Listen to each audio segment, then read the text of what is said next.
Ô, Carly, só antes da gente seguir aqui, só fazer um esclarecimento que alguns seguidores das nossas redes sociais entenderam no momento que você fazia o comentário da repercussão, que você citava que essas pessoas seriam candidatas ao cargo, como Olavo de Carvalho, como o Abraham Weintraub, e na verdade, Carla Vilhena se referia às pessoas que estavam repercutindo o pedido de demissão nas redes sociais e não que elas seriam candidatas ao cargo. Os candidatos já foram citados inúmeras vezes pelo Igor Gadelha, né? Foram colocados aí, são vários nomes: Almirante Flávio Rocha, embaixador Carlos Alberto França, embaixador Luiz Fernando Serra, Fernando Collor, Nestor Foster, tem também outras pessoas que estão aí nessa lista, mas a Carla se referia à questão da repercussão. Mas a gente vai seguir agora no assunto. Eu vou conversar com o Roberto Dumas, que é professor do INSPER e especialista também em geopolítica. Professor, seja muito bem-vindo aqui ao Visão CNN, é um prazer falar contigo ao vivo. Eu quero saber primeiro como o senhor olha para esse pedido de demissão e para toda a situação que levou a esse pedido. Bem-vindo. Muito obrigado, Carlos, Evandro. Olha, era uma coisa que finalmente era esperado, porque se você entender ou como nós analisamos o conceito de diplomacia, era tudo exatamente que o Ernesto Araújo não fazia. Como a Carla acabou de colocar em algum momento aí, diplomacia é construir pontes, não queimá-las. Ou seja, eles fizeram de tudo para destruir as relações, não apostar no multilateralismo e no diálogo. Veja, o fato de você ter uma ideologia, essa é uma ideologia não pode estabelecer ou prevalecer em cima dos interesses ou além dos interesses brasileiros. Ou seja, os países têm interesses. Os países têm interesses e os outros países têm interesses. Então, é absolutamente crucial que o pragmatismo seja levado em consideração. E fala-se muito desse negócio de globalismo, que agora não somos mais dependentes. Eu não vi nenhuma independência em relação aos Estados Unidos. Muito pelo contrário, o que eu vi foi uma absoluta subserviência em relação aos Estados Unidos, e muito me admira também alguns comentários que levam, inclusive, à falta de conhecimento de história básica, de chamar a China de comunista.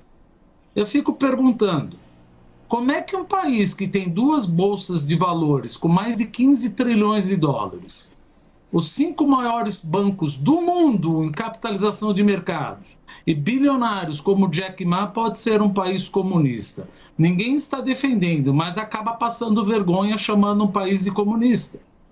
Aí você fala, mas quem controla o Partido Comunista Chinês? Ora, vamos entender um pouco o Estado, vamos entender um pouco a história antes de sair correndo atrás da ambulância e falando coisas que acabam ferindo a inteligência do povo brasileiro. O que aconteceu nesse meio tempo da chancelaria de Ernesto Araújo? Queimamos praticamente pontes, não vamos dizer em nome de país, mas podemos até dizer, mas vamos pensar em PIB. Fomos o penúltimo país, se não o último, acho que o último foi o México, a congratular o Joe Biden, assumindo, obviamente que essas coisas não são só do presidente, assumindo que nós tínhamos informações fidedignas melhores que da CIA e do FBI. Depois, decidimos a favor de não liberar as patentes da vacinação, etc., da Índia. Ora, isso não foi nenhum interesse próprio do Brasil. Isso foi um interesse a favor da política de Trump. Não precisa ser analista para entender isso. E atacar a China, veja, você pode até pensar ou atacar, etc., mas foge completamente do conselho do que como deveria funcionar uma chancelaria, uma diplomacia. Como eu digo, você não deve romper relações, você deve construir relações que interessem ao Brasil. Veja, o que aconteceu foi que nós queimamos etapas e queimamos relações diplomáticas feitas nos últimos 20, 30 anos. Não eram perfeitas, não eram perfeitas. Colocamos um governo novo agora para fazer melhor. Retrocedemos. Em que retrocedemos? Como está o nosso relacionamento com os Estados Unidos? Como está o nosso relacionamento com os países da União Europeia? Como está o nosso relacionamento com a Índia? Como está o nosso relacionamento com a China? Não, mas espera um pouquinho, talvez a França, membro da zona do euro e da União Europeia, eles podem ter falado alguma coisa errada em relação ao meio ambiente. Eu não tenho a menor dúvida. Era só analisar que várias coisas que Macron falou estavam erradas. Agora, responder com as vísceras e fazer um discurso na ONU, apontando o dedo e falando quem é culpado, isso não é posição de uma república federativa. Não é questão de eu falo o que eu penso. Ninguém pode falar o que pensa quando você é diplomata. Quando você fala, você está falando em nome da República Federativa do Brasil. E não era isso que o Brasil pensava. Poderia até pensar, mas não estava defendendo os nossos interesses. E muito menos ainda atacar o multilateralismo. Isso já deveria, com perdão da palavra, Carla e Evandro, já deveria estar nas hecatombas, se a gente pode dizer assim, da teoria econômica. Como que alguém pode não defender o comércio internacional e não defender o multilateralismo, sendo que através de você fazer parte de uma cadeia de suprimento é o que desenvolve o país. Olha a Coreia, o que nós queremos fazer? Voltar para a década de 70 com nacionalismo? Não vamos confundir uma coisa que é crucial. Nacionalista é uma coisa, o que é completamente diferente de patriota. O patriota é aquele que gosta do país. O nacionalista é aquele que gosta do país e não gosta de mais ninguém e tem preconceito com todos. E essa é o que a gente pode dizer foi mais ou menos a administração de Ernesto Araújo. Professor, a gente vem trazendo aqui esses assuntos, entre eles dois que o senhor levantou nesse nosso visão especial sobre esse pedido de demissão do ministro das Relações Exteriores. Então, 2 pontos que o senhor levantou. Nós tivemos problemas sérios com os nossos principais parceiros comerciais, né, China e Estados Unidos e também a Europa, principalmente, como o Yuri Pita levantou aqui várias vezes, na questão da ecologia. E também estivemos aqui conversando sobre como a substituição de ministro não significa trocar uma pessoa por uma outra pessoa que pense e haja da mesma forma, mas trazer um rumo diferente para a nossa política externa. Queria que o senhor avaliasse qual é a real necessidade agora do Brasil para poder resgatar uma política externa pragmática que nos traga benefícios, benesses internacionais e que nos coloque em alinhamento com um pensamento um pouco mais, realmente que nos traga esse retorno de que nós precisamos nesse momento. Veja, isso é o que todos nós queremos. Um alinhamento do Brasil com as principais potências, com os principais países, conversando, tendo uma posição absolutamente pragmática, propositiva e não confrontacional. Mas não vamos esquecer de que quem determina quem vai ser o próximo ministro das Relações Exteriores é o presidente. Então, dificilmente vai ser alguém completamente diferente e teremos, na minha humilde opinião, uma guinada de 180 graus no tratamento diferenciado. É bem provável que, óbvio, a tendência confrontacional amenize, porque a gente sempre conversa como se fosse um chanceler, um ministro das Relações Exteriores, diplomata. O que ele deveria servir? Ele serve como uma mola, ele sofre pressão de cima e sofre pressão de baixo e tem que segurar essa pressão e não passar da forma que veio nem de cima para baixo e nem de baixo para cima. Mas o que nós vimos era exatamente o contrário.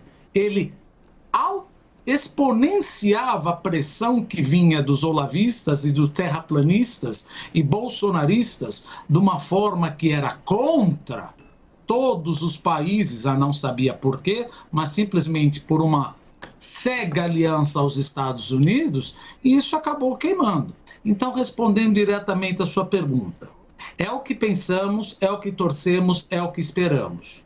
Mas achar que teremos, de novo, uma guinada de 180 graus ainda nessa política das relações exteriores, eu acho que ainda não é bem o nosso caminho, porque no final das contas a palavra final sempre é do presidente.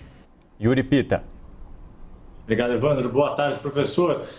Senhor, pensando na diplomacia pós-pandemia, um dos temas que eu tenho ouvido de empresários e de diplomatas é justamente essa discussão de comércio exterior do Brasil com países que estão criando legislações, pensando legislações preocupadas com a rastreabilidade de produtos, principalmente de commodities. Queria que o senhor falasse a importância da chancelaria para conseguir travar essas discussões e até onde o Brasil pode aceitar ou deve tentar colocar limites nessas discussões, como, por exemplo, o que deve ser considerado legal ou ilegal em relação a desmatamento em área da Amazônia, por exemplo.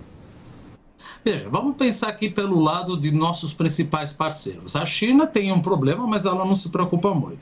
Os Estados Unidos, desde que Biden entrou, eles fizeram uma enorme aliança com a União Europeia e isso foi praticamente música aos ouvidos dos países da União Europeia, porque praticamente eles se uniram a pedir uma agenda ambiental junto ao Brasil.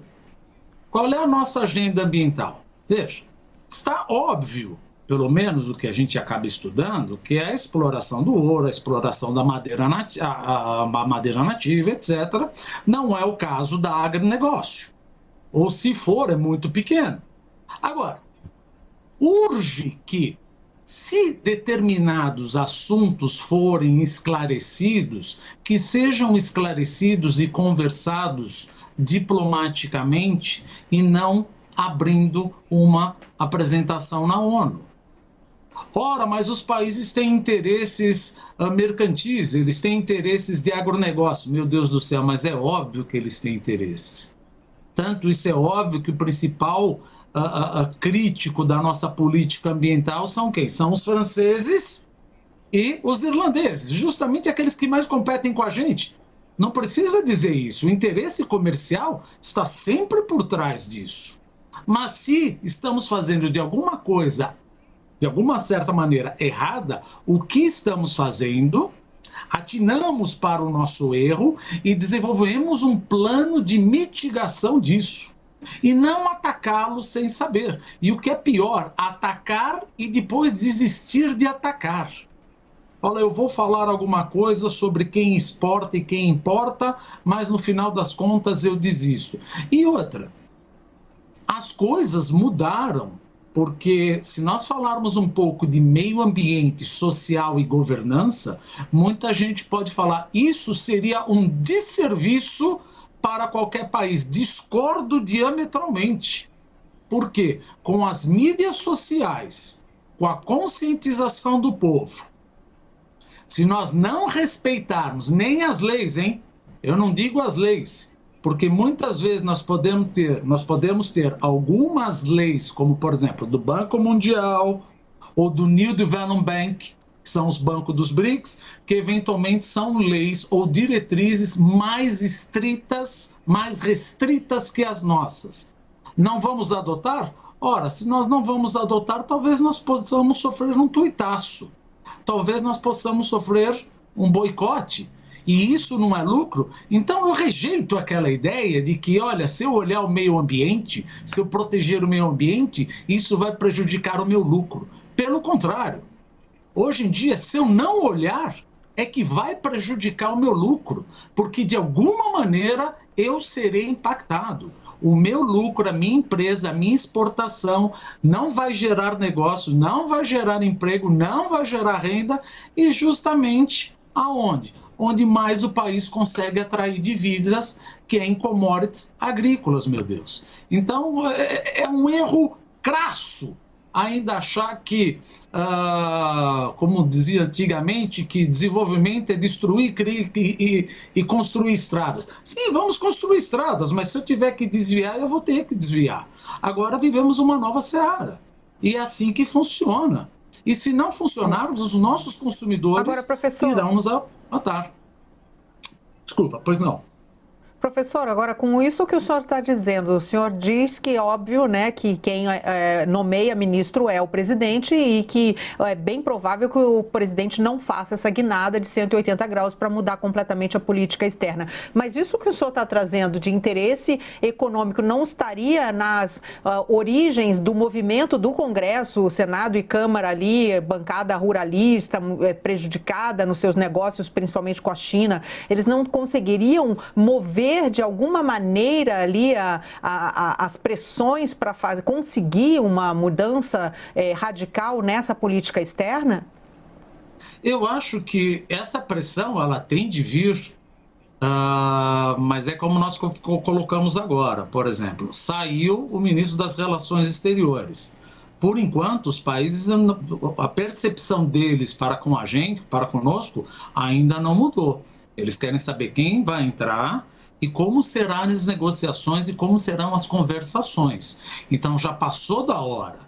Desde que Biden entrou, se vocês bem lembram, quando é o único discurso que ele fez, quer dizer, o discurso não, né, o debate do Trump, ele olhou para a Câmara e falou: Brasil, eu estou de olho em vocês em relação ao que vocês olham para a Amazônia. Para bom entendedor, meia palavra basta. E isso, como eu disse, foi música para os ouvidos. Ou Centrão, a bancada ruralista, teremos que nos adaptar. Não fazemos nada errado, se é o caso. Ora, então que mostremos que não estamos fazendo errado e não vamos atacar. Sim. Estamos fazendo errado, então vamos fazer um plano de mitigação para fazer a coisa certa. A coisa está meio embolada, tipo, tudo se mistura com caldo pacato e tacanho de é a minha soberania. Tá bom, então fique com teus produtos. E ainda ouço do tipo, não vão comprar de mim, vão comprar de quem? Ora, estão desenvolvendo plantas na África. Vão comprar esse ano? Não. Ano que vem? Não. Mas 2025 já serão nossos concorrentes. E aí, como ficamos? Professor Roberto Dumas, eu agradeço, professor do INSPER e também especialista em geopolítica. O nosso tempo está acabando e eu agradeço muito por essa conversa. Boa sorte para o senhor nos próximos dias. Muito obrigado. Obrigada, professor.